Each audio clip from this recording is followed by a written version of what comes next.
قوله صدق الله مولانا العظيم صدق وبلغ رسوله النبي الأمين ونحن على ذلك لمن الشاهدين والشاكرين الحمد لله رب العالمين أما بعد وقال تعالى في شأن حبيبه الكريم إن الله وملائكته يصلون على النبي يا أيها الذين آمنوا صلوا عليه وسلموا تسليما اللهم صل وسلم على سيدنا محمد وعلى آل سيدنا محمد كما تحب وترضى بأن تصلي عليه الصلاة والسلام عليك يا رسول الله صلى الله عليه وسلم.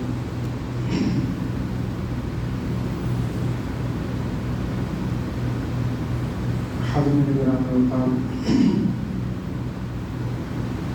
درمیان محمد خطاب کھڑے ہو کر کرتا ہوں.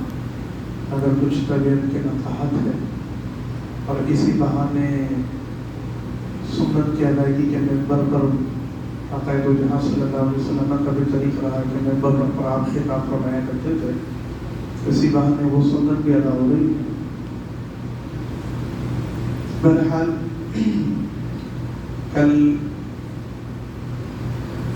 میں نے اہل بیت اطہار علیہ السلام کے حوالے سے جو بغض رکھنے کا رویہ ہے، جو عداوت رکھنے کا رویہ، ان سے دل میں چڑن اور کد رکھنے کا جو مزاج ہے، یہ کہاں سے، کب سے اور کن لوگوں سے پیدا ہوا اور یہ کن لوگوں میں رہے گا، اس حوالے سے کچھ مختصر گفتگو کی تھی کہ وہ طبقہ جس کے اندر یہ بیماری پیدا ہوئی تو وہ طبقہ جو ہے خارجیوں کا طبقہ تھا. دور حاضر میں ان کو ناسبی بھی کہتے ہیں. تو یہ وہ طبقہ تھا کہ جن کے اندر حضرت مولا کائنات مولا علیہ السلام سے بغض و عداوت پیدا ہوا.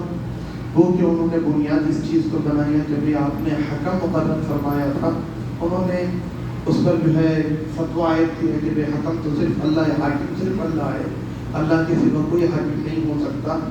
فلہذا جب آپ نے کسی اور کو حکم بنا دیا، فیصلہ کرنے والا، لہذا آپ مشرک ہو گئے معاذ اللہ. اور اس طریقے سے انہوں نے کہا کہ ہم آپ سے خروج کرتے ہیں. تو یہ علیحدہ ہوا یہ طبقہ. مصطفیٰ نے خبر دی تھی، جیسے کہ میں نے کل احادیث پیش کی، اور خدا نخواستہ ان احادیث کے پیش کرنے کا مقصود یہ ہرگز نہیں ہے کہ کسی پر تنقید کی جائے، لیکن یہ ضرور مقصد ہے کہ ہم کو جائزہ لینا چاہیے.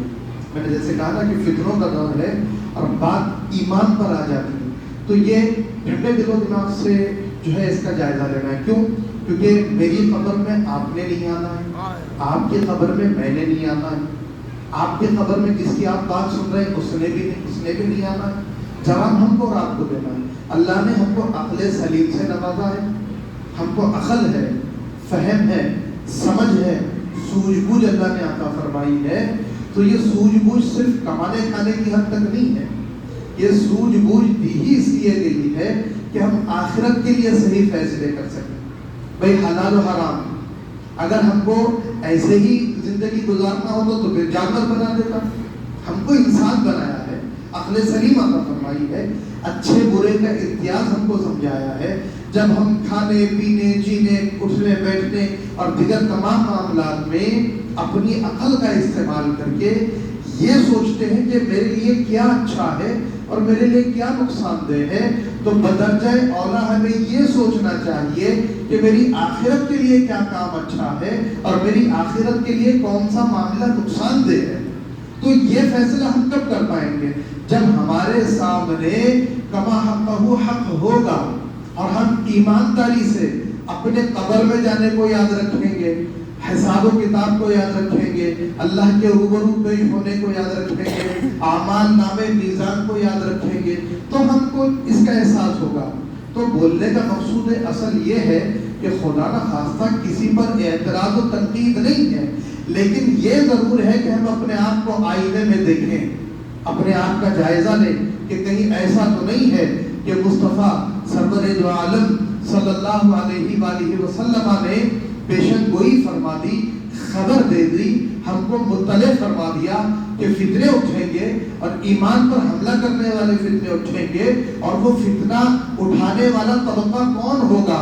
وہ کوئی کافر و مشرک نہیں ہوگا، بلکہ ہمارے اور آپ کے درمیان سے ہی وہ فتنہ اٹھے گا، اور ہمارے اور آپ کے درمیان سے ہی وہ لوگ اٹھیں گے۔ اور وہ لوگ جب اٹھیں گے تو خدا نخواستہ کوئی کفر و الحاد کی بات لے کر وہ نہیں اٹھیں گے، بلکہ وہ قال اللہ و قال رسول کی بات لے کر اٹھیں گے۔ وہ اللہ و رسول کی ہی بات کریں گے، وہ اللہ و رسول سے محبت ہی کی بات کریں گے، وہ رسول کی اطاعت اور فرما برداری کی ہی بات کریں گے، وہ اللہ رب العزت کے احکام و فرامین پر عمل کرنے، اس کی نافرمانیوں سے بچنے کا نام لے کر ہی ہمارے درمیان آئیں گے۔ لیکن جب وہ ہمارے درمیان جگہ بنا لیں گے، ان کو ہمارے درمیان ایک موقع مل جائے گا، ایک جمعیت مل جائے گی، ان کو پبلک اور عوام مل جائے گی، تو پھر ان کا رویہ کیا ہوگا، وہ کیا کام کریں گے، اس بات سے رسول اللہ نے خبردار کیا ہے۔ تو ہم کو یہ دیکھنا ہے کہ ایسا عمل کس کا ہے، ایسا عمل کرنے والا کون ہے، کس کا ایسا عمل ہے، اور یہ ہم کو کیوں دیکھنا ہے؟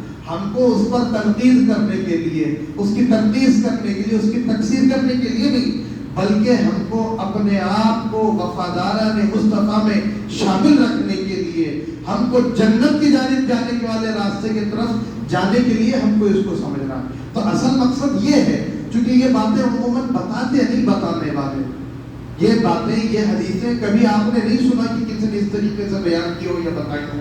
یہ بتانا اس لیے ضروری ہے کہ یہ ایمان کا سودا ہے۔ دیکھیں، عمل کی کمی پوری ہو جائے گی، ایمان کی کمی کبھی پوری نہیں ہوگی، یاد رکھیں یہ بات۔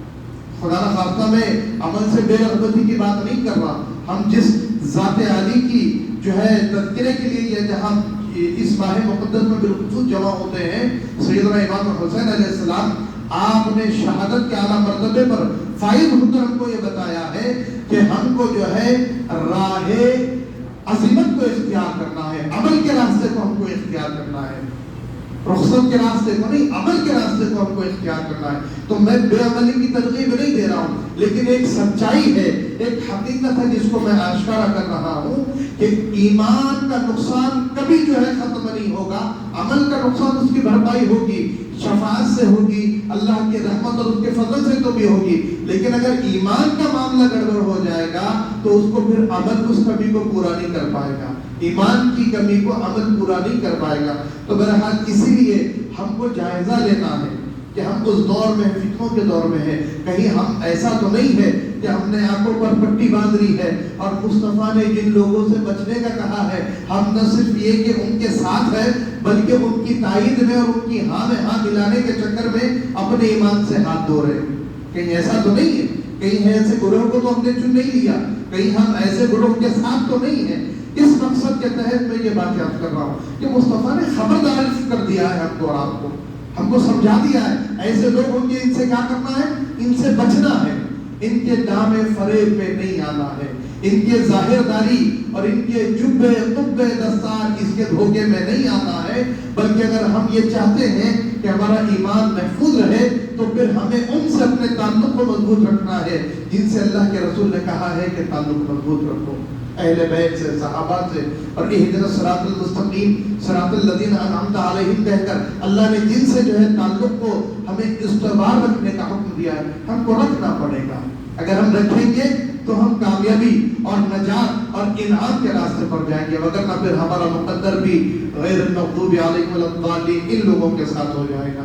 دعا تو کرتے ہیں کہ اللہ ہم کو جس پر تیرا غضب ہے اور جو گمراہ ہے ایسے لوگوں کے راستے پر نہ چلا، لیکن یہ کتنی حماقت ہوگی کہ ہم نماز میں تو دعا کریں لیکن ہم کو معلوم ہونے کے باوجود، یہ سمجھ لینے کے باوجود، یہ جان لینے کے باوجود کہ رسول اللہ نے بتایا ہے کہ ایسے لوگ ہوں گے اور ہم ان کا ساتھ دیں، ان کی ہاں میں ہاں ملائے، ان کے ساتھ شانہ بہ شانہ کھڑے رہے، ان کی غلط بات کو بھی غلط نہ کہے، تو پھر ہمیں سوائے قیامت کے دن افسوس کے کچھ حاصل نہیں ہوگا۔ تو مقصد یہی ہے، موضوع نکل آیا اور چونکہ وہ جو ہماری جو محفل و مجلس ہے اس سے متعلق ہے، اس لیے ضمن میں نے وہ گفتگو بھی کر دی۔ تو بہرحال یہ طبقہ وہاں سے پیدا ہوا اور رسول اللہ صلی اللہ علیہ وسلم نے ارشاد فرمایا تھا، اے علی تمہارے معاملے میں دو گروہ جہنم میں جائیں گے، ٹھیک ہے، ایک تو گروہ یہ ہوگا جو دشمنی رکھنے والا، جو دشمنی رکھنے والا گروہ ہے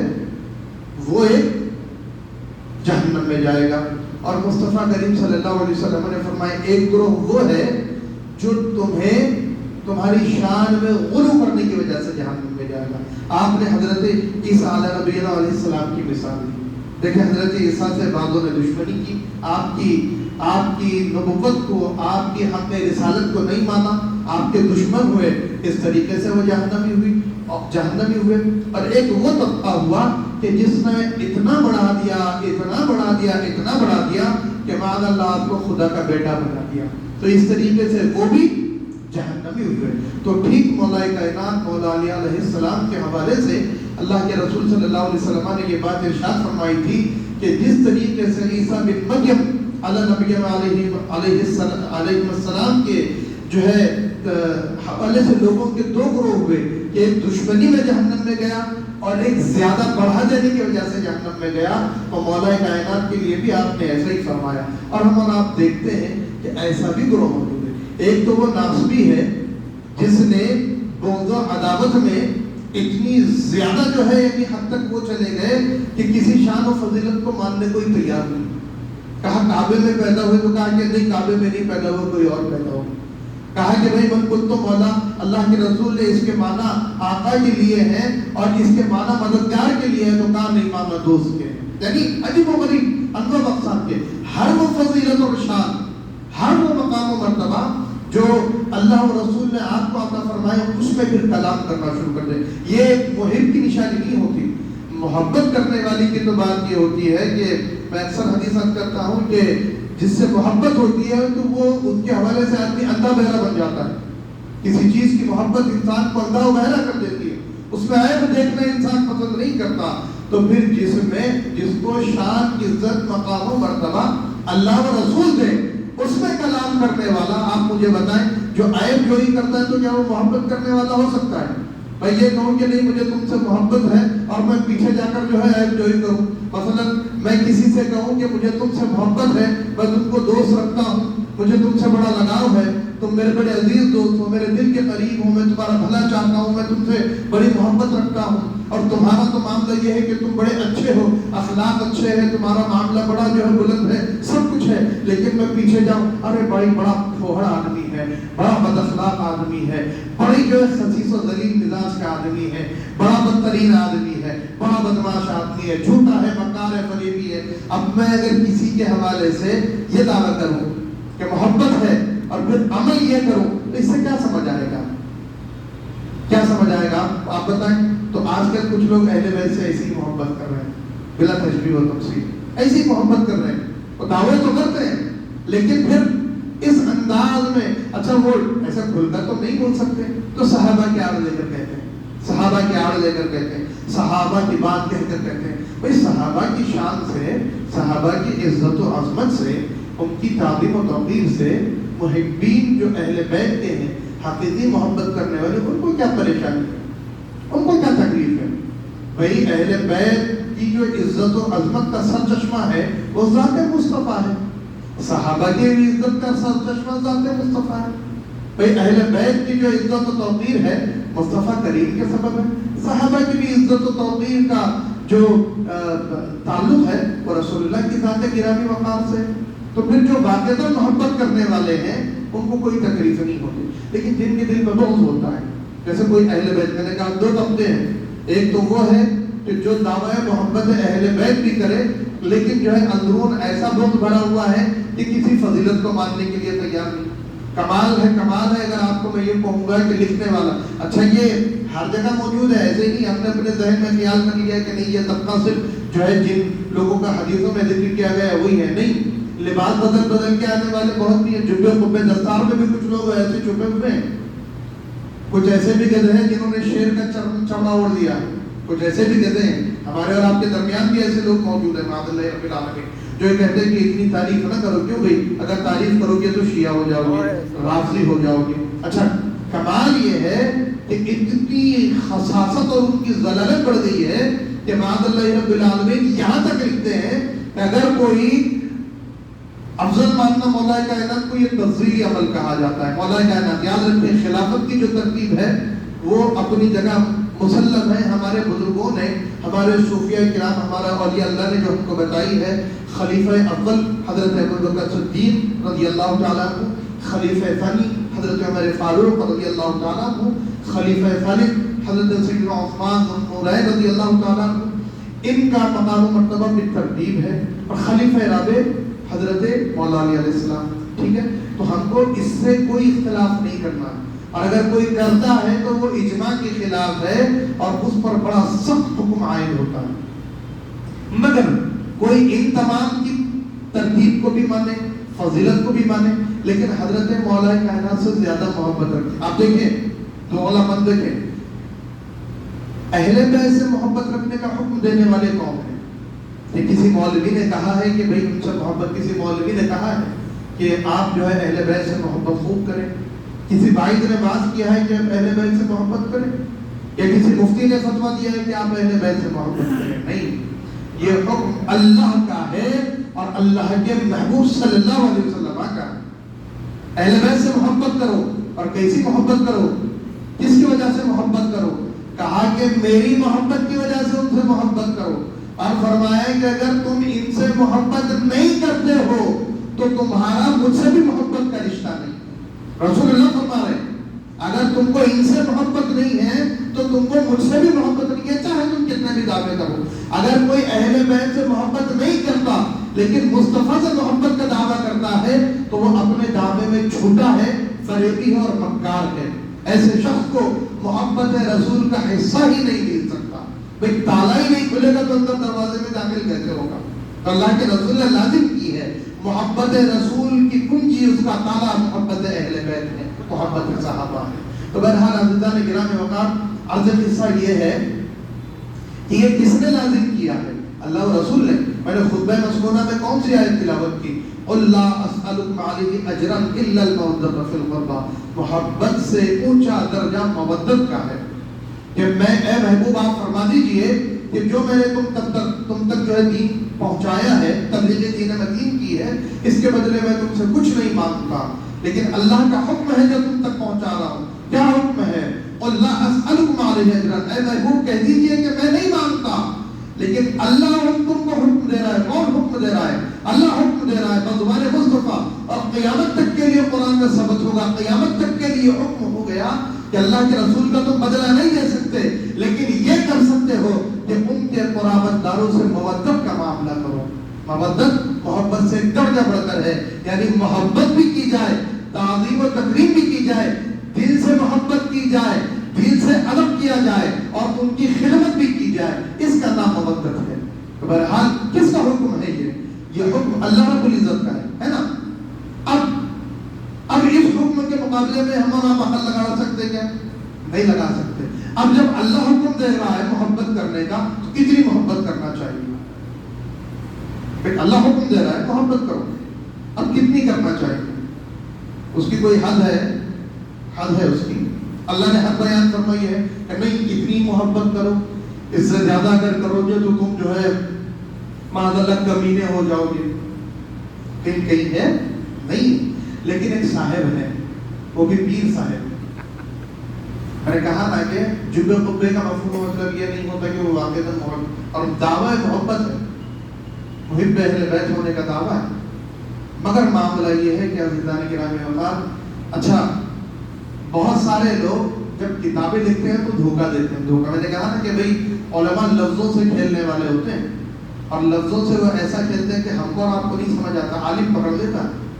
تو اب آپ مجھے بتائیں، انصاف سے بتائیں. میں نے یہ باتیں اس لیے عرض کر رہا ہوں کہ آج کا بڑا دور پرفتن ہے. لوگ بڑے بھولے والے شیطان جب حضرت آدم علیہ السلام کو ورغلانے کے لیے آیا تھا، آپ کو بہکانے کے لیے آیا تھا. آپ کو معلوم ہے اس نے کیا کیا تھا؟ اس نے یہ کیا تھا کہ اللہ کی قسم کھائی تھی. بڑا صالح نیک صورت بن کر آیا، بڑا اچھا بن کر آیا، اور پھر قسم کھائی. کیا کھائی؟ کہ میں قسم کھا رہا ہوں کہ میں تمہارا اچھا سوچتا ہوں.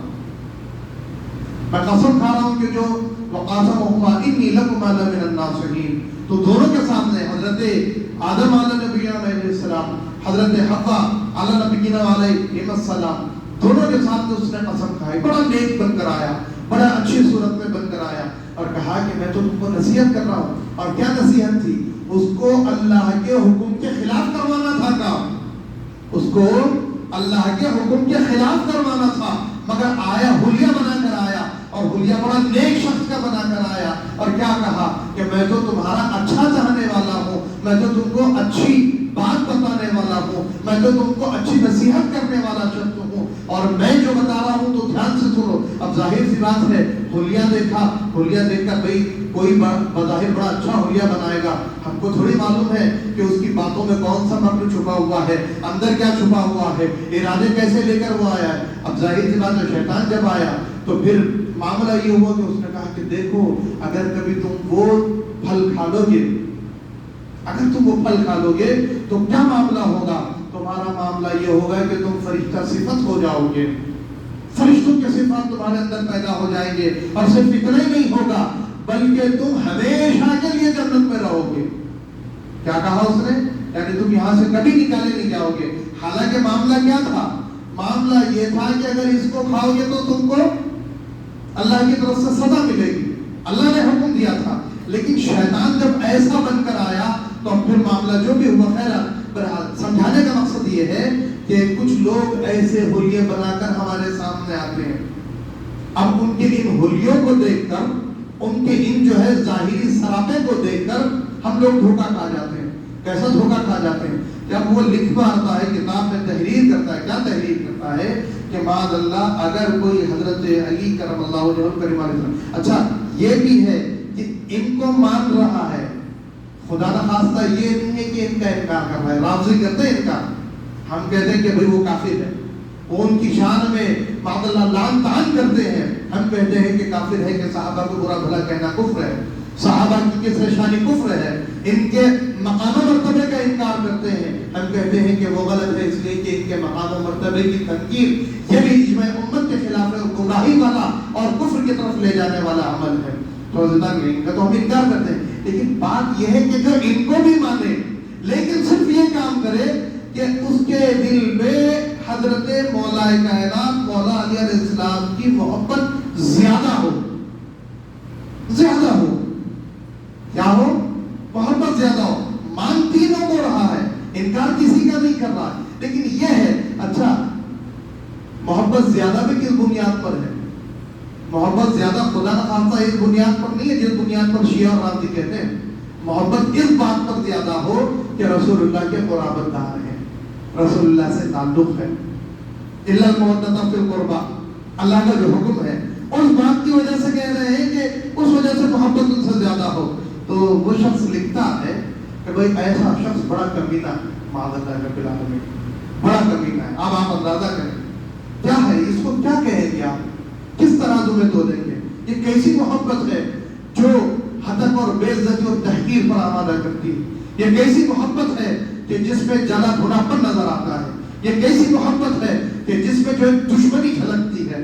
یہ کیسی محبت ہے کہ جس میں بے ادبی کا عنصر پایا جاتا ہے؟ یہ کیسی محبت ہے کہ عظمت اور محبت کو ماننے کے لیے تیار نہیں ہے؟ عزیزان گرامی وقار، یہ محبت نہیں ہے بلکہ یہ دھوکہ دہی ہے اور امت کے ساتھ دھوکہ دہی. اور ایسے لوگ ہماری صفوں میں موجود ہیں، ہماری صفوں میں موجود ہیں. اور حال یہ ہے کہ جب اہل بیت کی بات کی جاتی ہے، ان کی محبت کی بات کی جاتی ہے، عظمت کی بات کی جاتی ہے، تو دیگر صحابہ کی آڑ لے کر ان کی شان کو گھٹانے کی جسارت و حماقت کرتے ہیں.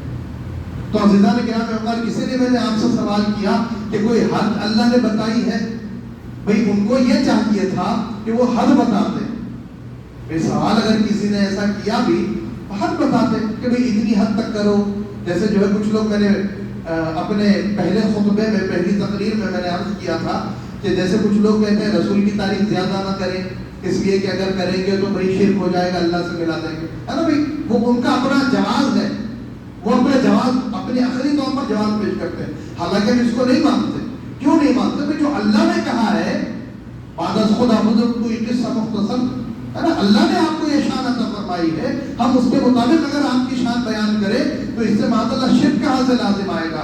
اس سے تو رسول سے ہمارا تعلق مضبوط ہوگا اور توحید بھی مضبوط ہوگی کہ اللہ نے ایسا جو ہے تو اپنا مقبول و محبوب بندہ پیدا فرمایا ہے اور اس کی امت میں اللہ تعالیٰ نے ہم کو داخل کیا ہے، شامل کیا ہے۔ تو بہرحال قصہ مختصر یہ ہے کہ آپ بتائیں کتنی زیادتی والی بات ہے یہ، جو جس کو ہم کافر کہتے ہیں اہانت رسول کی بنیاد پر، وہ تو اپنے عقل لگا کر ہی صحیح ایک جواب پیش کرے کہ نہیں اگر ایسا کرو گے تو شرک ہو جائے گا، یہ بیچارہ جواب بھی پیش نہیں کر رہا ہے، جواب بھی پیش نہیں کر رہا ہے، لیکن حکم کیا لگا رہا ہے معاذ اللہ رب العالمین کہ ایسا شخص بڑا کمینہ اور فاسق ہے۔ کتنی زیادتی والی بات ہے، کتنی زیادتی والی بات ہے۔ ایک شخص کہتا ہے کہ معاذ اللہ رفض ہو جائے گا، حالانکہ اکابرین امت پر اس پر کافی کلام کیا ہے۔ میں دور حاضر کی بات نہیں کرتا ہوں، میں سابقین کی بات کرتا ہوں، 100 150 200 سال قدیم کے بزرگان کرام ہیں ان کی بات میں کرتا ہوں۔ عزیزان گرامی وقار ایسا حال ہو چکا ہے، تو آپ بتائیں کیا ایسے حالات میں یہ مجلسیں ضروری ہے یا نہیں ہے؟ کیا اپنے ایمان کو بچانے کا سامان ہم نے کرنا ضروری ہے یا نہیں ہے؟ کیا ہم بھی غفلت میں رہ کر ایسے جبہ و دستار اور قبے والوں کے دھوکے میں آ کے اپنے ایمان کو غارت و برباد کرتے ہیں؟ کچھ لوگ کر رہے ہیں، اور پھر قرہ اور طرفہ امتیاز تماشا یہ ہے ان سے کہا جائے تو بیچارے ماننے کے لیے بھی تیار نہیں ہوتے، حدیث کا انکار کر بیٹھتے ہیں۔ بھئی ایک عالم مولوی کی بات ماننے کے لیے حدیث مصطفیٰ کا جو ہے انکار کرنے کے لیے وہ آمادہ ہے، کس وجہ سے؟ محض اس وجہ سے کہ اہل بیت کی بات ہے، محض اس وجہ سے کہ اہل بیت کا معاملہ ہے۔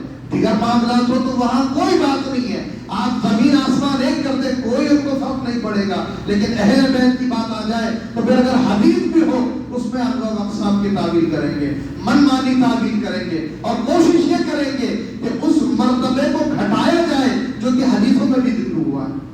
کس سے کر رہے ہیں؟ کس سے مقابلہ ہے؟ کس کے ساتھ یہ رسا کشی ہے؟ یہ کھینچتان کس کے ساتھ ہے؟ یہ ہمارے حضرت اہل بیت اطہار علیہ السلام سے محبت کرنے والوں کے ساتھ نہیں ہے، خدا نخواستہ اہل بیت سے تعلق رکھنے والوں کے ساتھ نہیں ہے، یہ ان کا سارا معاملہ اللہ و رسول کے ساتھ ہے، کیونکہ یہ سارا شرف اور فضیلت دینے والے ہمارے غلو کر کے ان کو نہیں بتایا ہے۔ ہم غلو کر کے یہ نہیں کہتے کہ علی یہ ہے وہ ہے، حسن یہ ہے وہ ہے، حسین یہ ہے وہ ہے، بی بی پاک یہ ہے وہ ہے، بلکہ ہم وہی کہتے ہیں جو مصطفیٰ نے فرمایا ہے، علی یہ ہے، حسن یہ ہے، حسین یہ ہے، فاطمہ یہ ہے، ہم وہی کہتے ہیں۔ اور اگر ہمارے اس کہنے پر کوئی یہ سوچتا ہے کہ ہم غلو کر رہے ہیں تو پھر ہم کس کی پناہ مانگیں، کس کی امان میں جائیں؟ تو بات یہی سمجھ آتی ہے کہ ان کو اندرون بغض اور عداوت اور کل ہے اہل بیت اطہار علیہ السلام کے ساتھ، جس کا اظہار وہ اس طریقے سے کرتے ہیں۔ عزیزان گرامی وقار بہرحال یہ بات ذہن نشین رکھیں کہ اعتدال کامیابی کا راستہ ہے۔ دو گروہ ہیں، ایک گروہ وہ ہے جو دشمنی اور ایک گروہ وہ ہے جو غلو کرنے کی وجہ سے جہنم میں جائے گا، تو ہم کو نہ اس گروہ سے تعلق رکھنا ہے نہ اس گروہ سے تعلق رکھنا ہے۔ اگر ہم دونوں گروہوں سے اپنے آپ کو بچا لیں گے تو پھر ہم جنت کے راستے پر، انہیں اعتدال کے راستے پر چلیں گے۔ اگر اس کے خلاف کرتے ہیں، کسی ایک طبقے کے ساتھ بے گرم ہو جائے تو پھر گویا ہم نے اپنے ایمان کو تباہی اور اپنے ایمان کو جو ہے بربادی کے راستے پر ڈال دیا ہے، اور پھر بڑا مشکل ہو جاتا ہے واپس آنا۔ بانی جامعہ نظامیہ امام انوار اللہ فاروقی رحمۃ اللہ علیہ فرمایا کرتے ہیں کہ جو ہے، نہیں میں بھول رہا ہوں، حضرت صدر الشیوخ حضرت طاہر رضوی رحمۃ اللہ تعالیٰ علیہ صدر الشیوخ جامعہ نظامیہ کے صدر الشیوخ رہے ہیں، آپ نے جو ایک تمثیل بیان فرمائی ہے کہ بھی کہا کہ بھائی معاملہ ایسا ہے کہ جس کو پیلیا ہو جاتا ہے، یعنی نہیں ماننے والے شخص کی مثال انہوں نے دی، جس کو پیلا ہو جاتا ہے، زیادہ پیلا ہو جاتا ہے تو اس کو میٹھا بھی کڑوا لگتا ہے، میٹھا بھی کڑوا لگتا ہے۔ کہا کہ آپ اس سے نہ کہیں کہ میٹھا ہے، لیکن اس کا چونکہ مزاج ہی کڑوا ہو چکا ہے، اس پر اس بیماری کا اثر ہو چکا ہے، فرمایا کہ اس بیماری کی وجہ سے اس کو میٹھا بھی کڑوا لگتا ہے۔ تو کہا کہ آپ کتنا بھی اس کو کہیں گے تو یہی کہے گا کہ نہیں میٹھا نہیں کڑوا ہے۔ تو ٹھیک اسی طریقے سے کچھ لوگ وہ ہیں کہ جن کو اہل بیت اطہار علیہ السلام سے بغض کا پیلیا ہو گیا، آپ ان سے کتنا بھی بتاؤ تو وہ یہی کہیں گے نہیں نہیں ایسا نہیں ہے، ایسا ہے۔ آپ ان سے کہو نہیں جی بابا ایسا کہا جائے، نہیں ایسا ہے تو پھر یہاں بھی تو ایسا ہے، وہ مانے گا نہیں۔ ارے بھائی کس سے رگڑ رہا ہے، کس سے گھس رہا ہے؟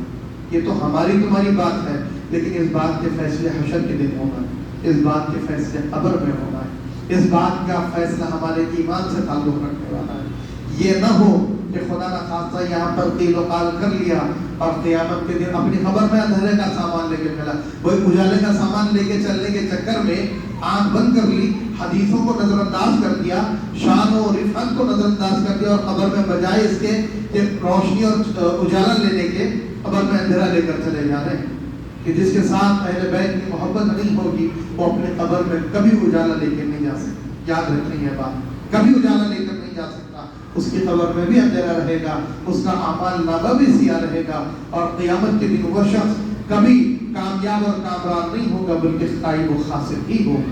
پاک رب العزت میں دعا جو کہا گیا سمجھنے عمل پیرا ہونے کی توفیق عطا فرمائے، اور انشاءاللہ اس سے متعلق جو موضوع ہے وہ کل جو ہے گفتگو شریک کرنے کی سعادت حاصل جائے گی۔ بارگاہ رب العزت میں دعا ہے کہ اللہ تعالیٰ ہماری حاضری اور یہاں بیٹھنے کو قبول فرما کر ہمارے ہاتھ میں اس کو ذخیرہ آخرت اور اہل بیت اطہار علیہ السلام سے ہماری جو ہے تعلق کی مضبوطی کا سبب و ذریعہ بنا دے، آمین یا رب العالمین۔